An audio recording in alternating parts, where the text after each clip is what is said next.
할렐루야. 지난 시간에 한 강에서 네 강으로 하는 말씀을 들었습니다. 에덴에서 흘러나온 물이 동산을 적시고 네 강으로 흘렀다라고 말씀드렸고, 그 네 강은 예수 그리스도를 상징한다 말씀드렸고, 그 강이 믿음으로 말미암아 우리 안에 흘러왔고, 이제는 우리가 사방에 퍼져서 닿는 곳에 생명의 역사를 이렇게 가자라는 말씀을 드렸습니다. 오늘은 야복강, 하나님의 얼굴을 보는 장소 제목으로 말씀을 드립니다. 야복강에 대해서는 많이 들어보셨을 것입니다. 야복강이 성경을 보면 그 이스라엘의 어떤 경계, 그러니까 이 지역과 저 지역의 경계를 나타낼 때 가끔 등장합니다. 그런데 야복강이 우리에게 잘 알려지고 유명한 것은 야곱과 관계가 있기 때문에 그러죠. 이 야복강에서 야곱이 이스라엘로 이름이 바뀌어지게 되었던 것을 우리는 알게 되어지고, 그리고 야복강에서 야곱이 하나님의 얼굴을 봤다라고 이야기를 하죠. 그래서 야곱의 개인적으로 보면 두 장소, 베델과 야복강은 잊을 수 없는 장소이기도 하지요. 야복강 이야기를 시작하기 전에 야곱이 그 아버지와 형을 속이고 그 애삼촌 집, 라반의 집이죠. 애삼촌 라반의 집으로 도망가는 이야기부터 시작합니다.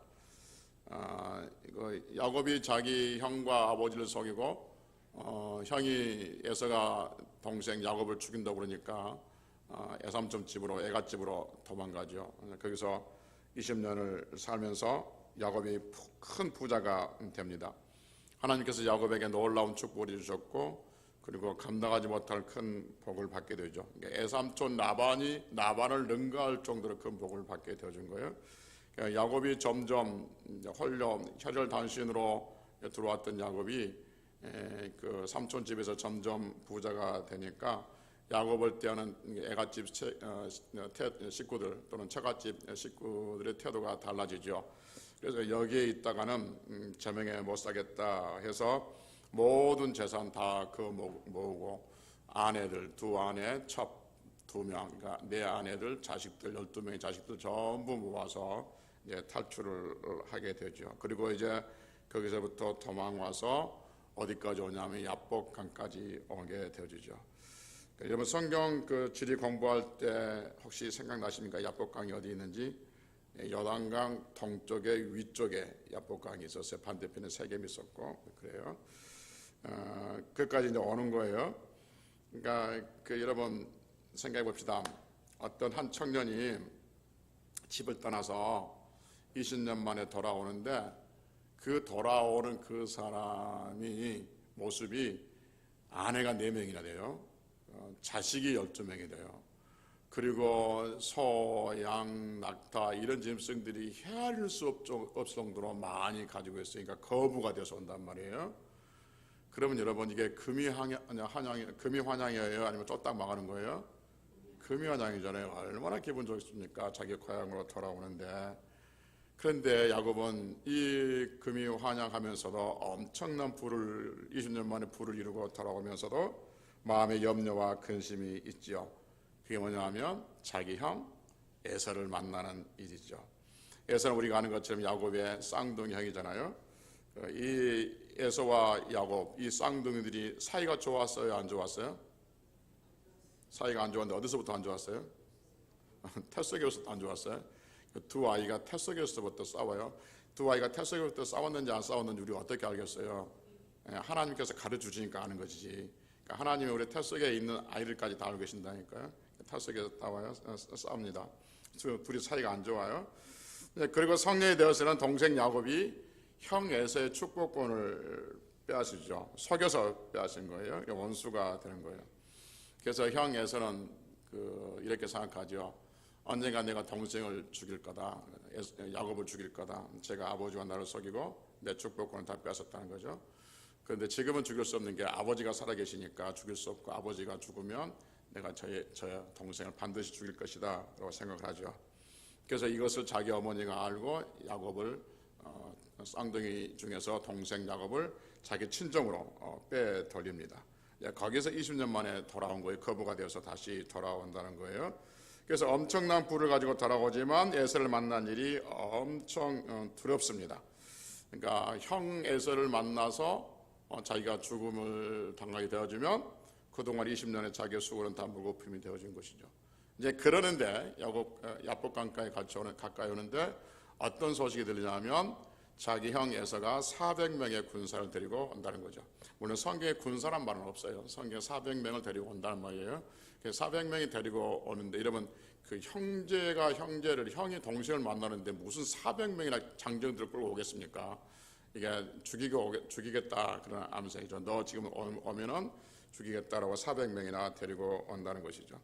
그래서 야곱은 자기를 맞으러 온 그 형을 쌍둥이형임에도 불구하고 반갑게 만나러 가지 못하고 자기의 모든 재산, 자기가 지금까지 모았던 그 많은 재산들과 그 다음에 자기의 아이들, 아내들과 또 노비들과 또 자기의 아내 4명을 전부 야복강 저쪽으로 건너게 합니다.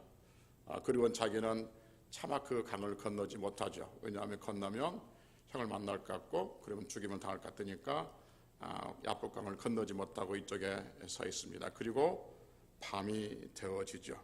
그 밤에 혼자 야곱은 거기에 남아 있는 거죠. 야복강 이쪽에서 저쪽으로 모든 것들 다 보내고 이쪽에 남아 있는 거예요. 여러분 그때 야곱의 심정은 어땠을까요? 그러니까 한번 살펴봅시다. 그 상황에서 우리가 야곱이라면 어땠을까 하는 거죠. 그때 혼자 남아 있는 야곱에게 밀려오는 두려움, 또 허무함, 절망감, 후회, 망감이 밀려오지 않겠습니까? 두려움은 형 에서가 400명의 사람들 데리고 자기를 만나러 온다는 거예요. 형이 어떤 사람이 어떤 기질을 가지고 있는 것을 이 동생은 알고 있잖아요. 그 형이 400명의 군사를 데리고 온다는 것은 나를 가만히 두지 않겠다는 의미일 것이고 거기에 대한 두려움인 거죠. 허무함은 내가 여기서 죽으려고 20년 동안 그 개같은 고생을 하고 무시를 당하고 살았나 하는 허무감이 있을 것이고, 절망감은 지금 자기를 지켜줄 사람, 지금 자기와 함께한 사람이 아무도 없다는 절망감이 있을 것이고, 후회는 여기서 죽을 바에 차라리 그냥 처갓집에서 애삼촌 집에서 그냥 버티고 사는 게 낫지 않았을까 하는 어떤 후회감도 있었을 거예요. 망감이 교차할 겁니다. 이 밤이 지나면 어쩔 수 없이 건너편에 있는 강 건너편에 있는 형을 만날 수밖에 없는 것이죠. 그의 곁에는 아무도 없어요. 아내도 자식도 첩도 아무도 없는 거예요. 그 밤에 야곱은 상상하면 모닥불 펴놓고 이렇게 거리하고 앉았을까요? 불도 못 폈을까요? 여러분 같으면, 여러분 야곱이면 추우니까 불이나 펴놓게 있어야겠다, 그렇게 불 펴놓게 있겠어요? 불을 못 폈을 겁니다. 왜냐하면 자객을 보낼 수 있거든요. 저쪽에서 에서가 식구들 만났는데 야곱이 없어. 어딨냐? 건너기 전인데요. 그러면 자객을 보낼 수 있을 거라는 생각 때문에 불도 피우지 못하고, 불을 피우면 자기 위치가 노출되니까 그렇게 지금 떨고 있을 거예요. 외롭게 있을 것이라 그 말인 거죠. 그런 절망 속에 있는데 성경은 우리에게 심플하게 말해주기를, 창세기 32장 24절에서 말해주기를, 야곱은 홀로 남았더니 어떤 사람이 날이 새도록 야곱과 뭐했다고요? 씨름했다고 말합니다. 이 말씀을 듣고 있으면 그래? 야곱이 밤에 있는데 어떤 사람이 찾아왔고 그 사람과 씨름했구나 라고 단순하게 생각할 수 있는데, 여러분 한번 깊이 한번 생각해 봅시다. 야곱이 혼자 야복강에 남아있어요. 밤에 캄캄한 밤이었을 거예요. 밤이죠. 그날 밤에 별이 있었는지 없었는지는 모르겠습니다. 그런데 지금처럼 뭐 전기불이 사방을 밝히는 것도 아니고 캄캄한 칠흑 같은 밤에 별들만 총총한 그 밤이 있을 거예요. 그리고 가까이서는 야복강에서 흐르는 강물의 소리가 들릴 거예요. 그러니까 겉으로는 평화로운 밤처럼 보이지만 내일 형을 만나서 어떤 일이 벌어질지 모르는 그 초긴장 상태에 있는 거예요. 여러분 그런 상황 속에서 옆에서 뭔가 부시럭하면은 야곱이 놀라겠습니까? 놀라지 않겠습니까? 엄청 놀라죠. 그러니까 형 에서가 보낸 또 자기일 줄 모르니까 엄청 놀랍니다. 그런데 이럴 때 성경은 단순하게 심플하게 야곱은 홀로 남았더니 어떤 사람이 밤이 새도록 야곱과 씨름했다라고 말하거든요. 그러면 이 두 사람 야곱과 지금 씨름했다 붙들고 지금 씨름했다는 말이 악수하고 인사하고 삿바지고 씨름한 게 아니라 죽을 똥 쌀 때 모르고 살로, 그러니까 살로 부딪혔단 말이거든요. 살이 붙였단 말이거든요. 그러면 이 상황은 어떤 상황입니까? 그 지금 낯선 이 사람, 씨름한 이 사람이 저기서부터 그리고 저벅저벅 걸어와서 야곱과 싸웠을까? 아니면 바들바들 떨고 있는데 탁 잡아가지고 야곱과 싸웠을까? 어느 쪽이에요, 여러분? 저벅저벅 걸어왔을까요? 저벅저벅 걸어왔으면 어떻게 했을까요? 도망가죠. 그래서 평생을 도망다니는 사람이에요, 사람. 저기서 소리가 나면, 인기척이 나면, 아, 사람을 보냈구나라고, 누구세요? 그렇죠. 묻고 대답 없으면 일제로 숨든지 튀든지 잡히지 않아야 되잖아요. 잡히면 죽으니까. 그래서 상황대로 보면 저벅저벅 걸어온 것이 아니라 혼자 지금 이렇게 망감에 거쳐가 있는데 탁 누가 나타나서 야곱을 잡은 것으로 충분히 상상하고 있는 거죠. 얼마나 놀랐겠습니까? 그러니 거기서 이제 둘이 뒹굴 수밖에 없는 것이죠. 야곱은 뭐냐면 이 사람이, 우리는 다 알죠. 이 사람이 천사라는 걸. 그래서 우리가 지금 뭐였다면 야곱아 좀 살살해 살살 너 죽이러 온 게 아니야. 우리가 지금 그렇게 말해주지만 야곱 입장에서는 자기를 죽이러 온 사람일지 모르잖아요. 그래서 살을 부딪히면서 온 힘을 다해서 지금 싸우고 있는 것이죠. 그런데 이 사람이 낯선 사람이, 어떤 사람이 날이 새도록 야곱과 씨름했다고 그러거든요.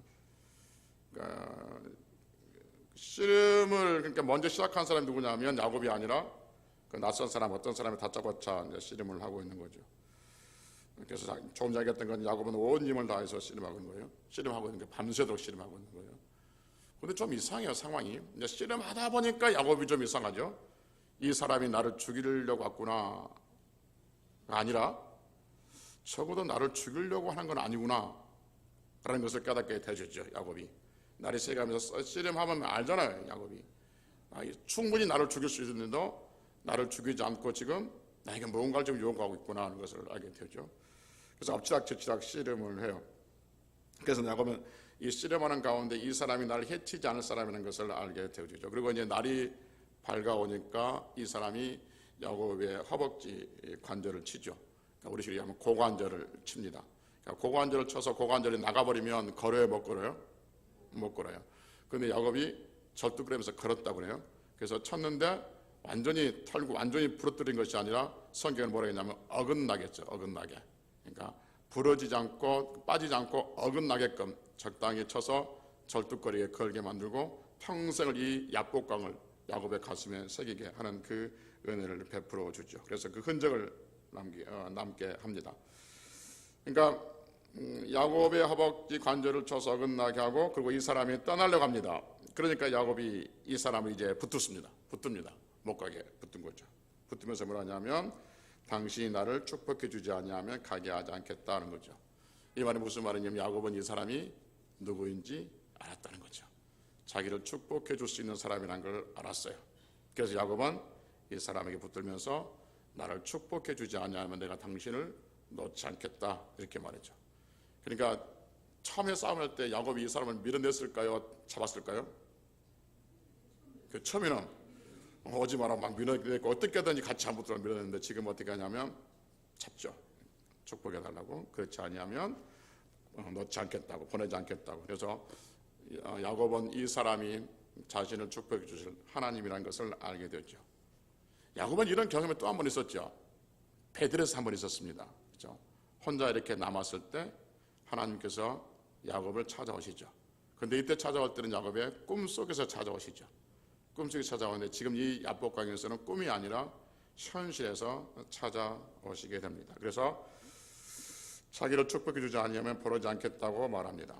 근데 이 부분을 호시아 12장 4절에서 뭐라고 하냐면 야곱이 씨름했다라고 말합니다. 씨름했다 이 말을 뭐라고 해석했냐면 울면서 기도했다라고 해석해져요. 호시아 12장 4절에 보면 야곱이 씨름하는 이 부분을 울면서 기도했다라고 호시아 선지자가 우리에게 해석해줘요. 그래서 야곱의 씨름을 기도로 이제 그렇게 사람들이 해석을 하게 된 거죠. 하여튼 밤새도록 씨름하고 있는 그 사람에게 울면서 하나님 앞에 그런 야곱은 기도해요. 그러면서 뭐라 하냐면 복을 달라 그렇게 기도하지요. 그러니까 날이 밝아오면 형 에서를 만나야 되고 그 형 에서를 만나면 죽을 수밖에 없는 상황에서 자기 힘으로 어찌할 수 없는 이 상황에서 이 문제를 해결해달라, 복을 달라, 당신이 나에게 복을 주지 않으면 내가 놓지 않겠다는 거죠. 그러면 여러분, 여기서 야곱이 원하는 복이 뭘까요? 돈 많이 버는 걸까요? 야곱 충분히 돈이 있습니다. 그럼 야곱이 여기서 말하는 나에게 복을 주지 않으면, 축복해 주지 않으면 당신을 놓지 않겠습니다 할 때 그 야곱이 원하는 복은 어떤 복이에요? 에서랑 같이 하나가 된 거죠. 지금 앞에 있는 당면의 문제, 이 에서의 문제를 해결해 달라고 말합니다. 그러면 여러분, 그래 해결해 줄게, 해결해 주지 않을게, 안 돼, 너는 그동안 네가 얼마나 형 속였는데 가서 한 20대 맞고 끝내줄게 라고 하든지, 아니면 짐승 몇 마리 줘, 그러면 뭐 어떻게 대안을 제시한 것이 아니라 정말 생뚱맞게 하나님께서 야곱과 씨름하는 그분, 이게 신학적으로 보면 제2의 성녀 예수님을 이야기하는데, 그 하나님께서 생뚱맞게 뭐라고 야곱에게 질문하냐면 내 이름이 무엇이냐라고 물어요. 내 이름이 무엇이냐. 그러니까 야곱이 뭐라 하냐면 나는 야곱입니다. 그러죠. 야곱이라는 뜻이 무슨 뜻이라고 했어요?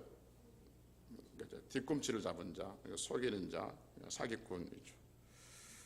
그러니까 야곱은 평생 야곱으로 살아왔어요. 진짜 남을 속이고 뒤꿈치를 잡고, 그리고 자기 욕심을 채우려고 아버지를 속이고 형을 속이고 그렇게 살아온 거예요. 그렇게 야곱대로 살아왔어요. 그러니까 태어날 때부터 형 뒤꿈치를 잡고 태어났고, 팥죽과 떡으로 형의 장자권을 강탈했고, 아버지를 속여서 축복권을 받아서 정말 악착같이 그렇게 부자가 됐던 사람이 야곱이에요. 그리고 그 재산을 다 지키려고 다시 고향으로 돌아온 거예요. 여러분, 야곱이 자기 삼촌집에서 다시 고향으로 돌아오는 이유가 뭐냐면, 뭐 때문에 그러냐면 고향이 그리워서 돌아온 게 아니에요. 자기 재산 지키려고 그런 거예요. 자기 재산을 삼촌이 빼앗으려고 그러니까, 삼촌이 아들들이 빼앗으려고 그러니까 그 재산 지키려고 돌아온 거예요. 그러니까 돈 때문에 돌아온 거예요. 그러니까 하나님께서 야곱의 이름을 물어요. 내 이름이 무엇이냐라고 묻는 것은 하나님께서 야곱을 몰라서 묻는 것이 아니라 야곱을 하여금 자기의 정체성을 확인시키기 위해서 내가 누구냐는 거죠. 너 누구냐 하는 거예요. 너 어떻게 지금 살아왔냐 하는 거죠. 여러분, 우리가 하나님 앞에 복을 받기 위해서는 제일 먼저 우리 자신이 누구인지 알아야 돼요. 내가 어떤 존재인지를 알아야 돼요. 내가 어떤 존재인지를 모르고 만약에 하나님 앞에 복을 받으면 오히려 그 복이 화가 돼요. 그 복이 자기 인생을 망쳐요. 왜냐하면 내가 누구인지 모르고 하나님의 복을 받으면 교만해질 수 있기 때문에 그래요. 그리고 그 교만이 그걸 망치게 되는 거예요. 그런데 하나님 앞에서 내가 누구인지를 정확히 내 정체성을 알게 되어지면, 하나님 앞에서 내 위치가 어느 자리인지를 알게 되어지면 하나님께 주신 복을 누리며 그렇게 살아갈 수가 있고 그 복을 감당할 수가 있는 것이죠.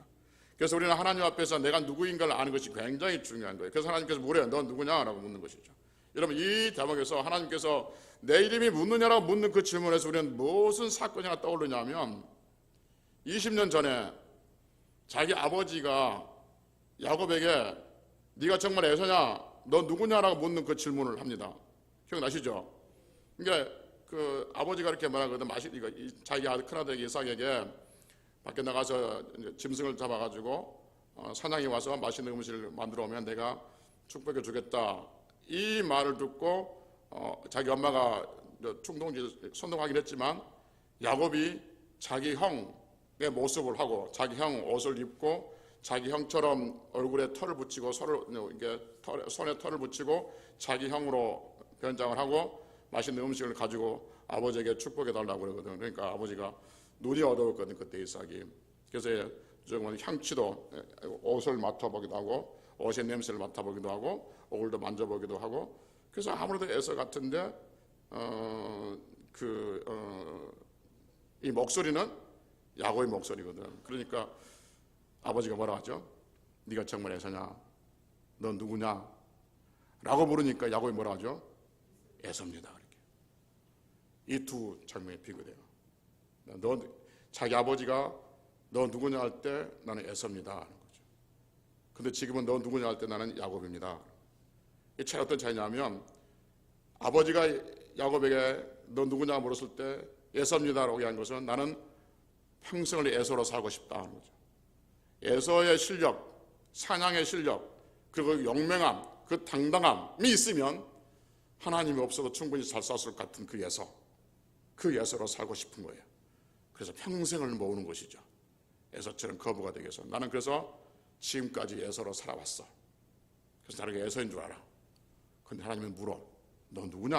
라고 물으니까 그때 아는 것이죠. 에서로 살다가는 결국 죽게 됐다는 것을 알게 되죠. 그래서 나 사기꾼입니다. 나 사기치고 살았습니다. 나 야곱입니다. 이렇게 자기의 신앙 고백을 하게 되죠.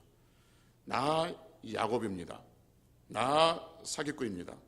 나 하나님 없이도 살 수 있다고 믿고 살아왔던 그 사람이고, 나는 내 힘으로 무엇인가를 남을 속이면서 또 형을 속이고 아버지를 속이면서 그렇게 살아왔고 그 모든 것들 내 힘으로 이루었던 야곱입니다 라고 묻는 것이죠. 대답하는 것이죠. 그러니까 자기 자신이 누구인가를 그때 확인하게 되어진 거죠. 그때 하나님께서 이제는 야곱이 에서라고 말하지 않고 나는 에서입니다, 야곱입니다 그렇게 말하는 그 순간 하나님께서 그 야곱의 이름을 뭘로 바꿔줘요? 이스라엘로 바꿔주죠. 하나님과 겨루어 이겼다라는 이스라엘로 바꿔집니다. 여러분, 우리 삶 속에서 가장 큰 복은 뭐냐면 하나님께서 이름을 바꿔주시는 거예요. 다시 하나님께서 우리에게 주신 가장 큰 복은 우리의 이름을 바꿔주시는 것입니다. 그럼 여러분들의 이름을 바꿔줬습니까? 하나님 바꿔주셨어요? 전에 제가 했던 어느 교회에서 부흥회를 했어요. 근데 그 부흥사가 와서 막 이게 부흥을 한 거예요. 그래서 이 대목을 이야기한 거예요. 하나님은 축복한 사람은 이름을 바꿔줘야 한다. 그러면서 뭐라고 이야기하냐면 이름에, 내가 한번 설교했던 게 나는데 이름에 옥자가 들어간 사람은 다 바꾸라고 막 그렇게 막 소리를 치고 야단치고 막 그런 거예요. 옥자가 들어간 사람은 그날 이후로 불안한 거야. 이게 저희 집사람이 여러분 내 이름 다 바꿔야 되냐 하니까 쓸데없는 소리 한다고. 내가 그래서 놔둬서 지금 다 박옥수예요. 안 그러면 그때 바꿨으면 다른 이름이 됐을지 몰라요. 그런 이름이 아니야. 그런 이름이 아니고 하나님께서 우리 이름을 바꿔준다는 게 뭐냐면 우리의 이름을 성도라고 바꿔주신 줄로 믿습니다. 그래서 이명준 성도, 홍순구 성도라고 부르주죠. 우리 이름을 성도로 바꿔줘요. 사탄의 자식에서 하나님의 자식, 신분이 바뀌어지고 이름이 바뀌어진 거예요. 여러분과 저는 하나님의 자녀란 이름으로 하나님께서 바꿔주신 줄로 믿습니다. 이 이름보다 귀한 이름은 세상에 없습니다. 이 성도란 이름보다, 하나님의 백성이란 이름보다 더 귀한 이름은 이 세상 어떤 것도 없고 이 이름보다 더 축복된 이름은 없는 것이죠. 하나님께서 야곱이라는 이름을 이스라엘 바꿔주셨듯이 여러분과 저의 이름을 성도란 이름으로 바꿔주신 줄로 믿습니다. 그런데 여러분, 오늘 설교는 여기서부터 지금부터가 중요해요. 하나님께서 야곱을 이스라엘로 바꿔주는, 그러니까 하나님께서 야곱을 축복해 주신 그 장소가 어딜까? 그 장소가 어디예요? 야복강. 야복이란 말이 무슨 말이냐면, 야복이란 말이 비워내다, 쏟아내다 라는 의미가 있습니다. 그러니까 안에 있는 것들을 다 밖으로 비워낸다는 뜻이 야복이라는 뜻이 있습니다. 그러니까 이 말이 무슨 말이냐면 여러분, 지금까지 야곱은 어떻게 살아왔냐면 20년 동안 자기 장이자 외삼촌의 그 재산들을 다 자기 것을 만들려고 자기 안에 채우려고 살아왔던 사람이에요. 그렇죠? 그런데 지금 야복에서 어떠냐면 자기 안에 있는 것들을 다 비워내는 거예요. 하나님을 만남으로써 다 비워내는 거예요. 이게 야복이에요. 야복. 그러니까 하나님께서는 야곱을 언제 이스라엘로 바꿔주냐?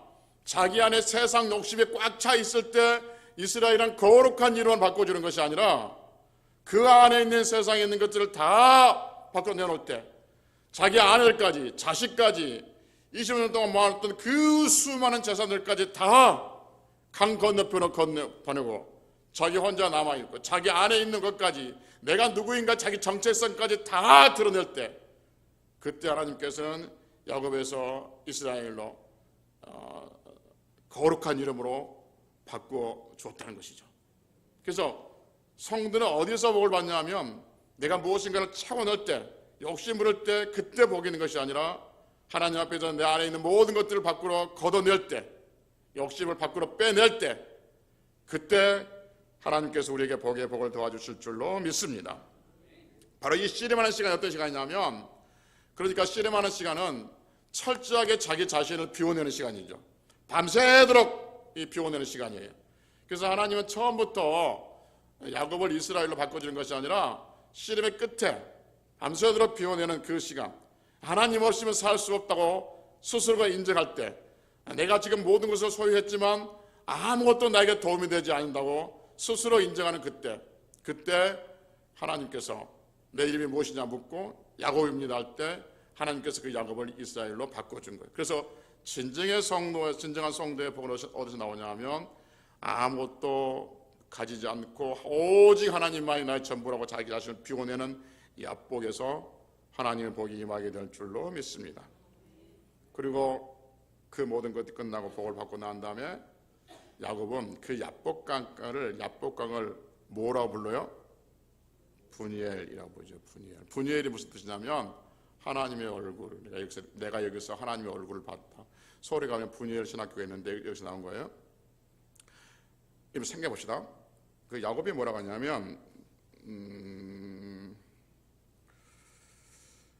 30절, 그러므로 야곱이 그곳 이름을 분이엘이라 하였으니 그가 이르기를 내가 하나님과 뭐 했다고요? 대면하여 보았으나 내 생명이 보존되었다. 여러분 이 말로 좀 시간대로 봅시다. 지금 이때가 낮이에요, 밤이에요? 밤이에요. 그런데 야곱이 뭐라 하죠? 하나님을 대면해서 봤다라고 말하고 있는 것이죠. 그러니까 하나님의 진짜 얼굴을 봤다는 것이 아니라 하나님을 거기서 만난 거죠. 그래서 하나님의 얼굴을 대면해서 봤다라고 말해요. 그래서 분이엘이라고 부른 것이죠. 그러니까 야복강은 아까 얘기했던 것처럼 정말 그 자리는 고독한 자리고 외로운 자리고 내일이면 죽을지 모르는 그러한 정말 힘든 자리, 그 자리인데 그 자리에서 야곱은 누구의 얼굴을 보냐면 하나님의 얼굴을 봤다 하는 것이죠. 그래서 지금 이 말씀 드리고 싶어서 여기까지 왔어요.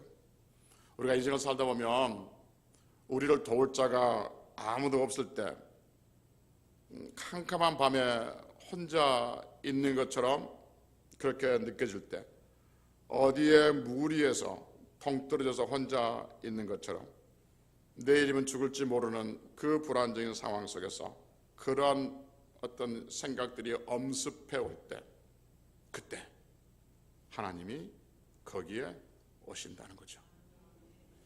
하나님이 그 자리에 오십니다. 그래서 씨름하십니다. 씨름했다는 말은 뭐예요? 울며 간구했다는 거예요. 그래서 하나님 앞에 울게 하십니다. 그리고 우리 자신을 보게 합니다. 우리 인생을 뒤돌아보게 합니다. 내가 이러려고 여기까지 살아왔나? 내가 이러려고 지금까지 이렇게 죽을똥살똥 부르고 앞만 보고 달려왔나? 나는 예수로 살아왔어. 예수로 살아오면 내 인생이 정말 강성하고 번성한 줄 알았는데 나는 여기서 끝나는 건가 하는 그때 하나님이 오셔서 우리를 붙드시고 씨름하십니다.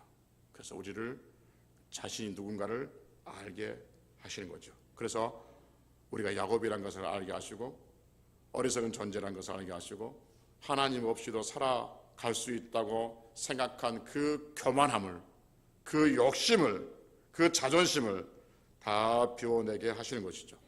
그리고 하나님은 우리를 이스라엘로, 성도로, 하나님 백성도로, 그리고 하나님께서 예비하신 놀라운 축복으로 우리를 만나주신 줄로 믿습니다.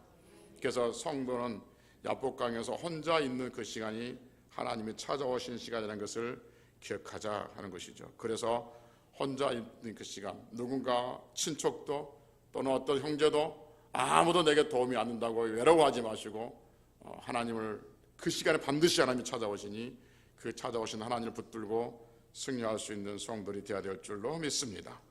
그리고 마지막 하나님의 야곱을 축복했다고 했는데 그럼 야곱은 정말 축복을 받았어요? 안 받았어요? 그 축복이 뭐라고 했어요? 행하고 화해하는 거죠. 그 다음날 이 에서가 야곱을 죽였어요? 아니요. 둘이 어떻게 했습니까? 껴안고 형님의 얼굴을 보니 하나님의 얼굴을 본 것 같습니다. 그리고 꺼이꺼이 우면서 동생아 우리 집으로 가자. 그러니까 아니요, 이 집 다 끌고 가면 이 짐승들이 다 죽으니까 나중에 가겠습니다 라고 해놓고 가요? 안 가요? 안 가요. 안 가고 세겜으로 갔다가 거기서 디나 사건을 만나게 되어주고 그러한 우여곡절을 끝에요. 그러니까 이름이 바뀌었지만 바뀐 그 순간부터 이스라엘로 사는 것이 아니라 그렇죠, 이스라엘로 살아가는 그 과정이 또 있어요. 그래서 하나님께서 여러분과 저를 문제는 뭐냐면 혼자 있을 때 그 시간 하나님 찾아온 시간이라는 걸 놓치지 말고 누군가 약복강에 있을 때는 그때는 외로운 시간이 아니라 하나님께서 복을 받는 시간이라는 것을 기억하면서 약복강에서도 하나님을 찾을 수 있는 그런 성들이 되시기를 주의 이름으로 축복합니다. 기도하시겠습니다. 자비하신 아버지 하나님,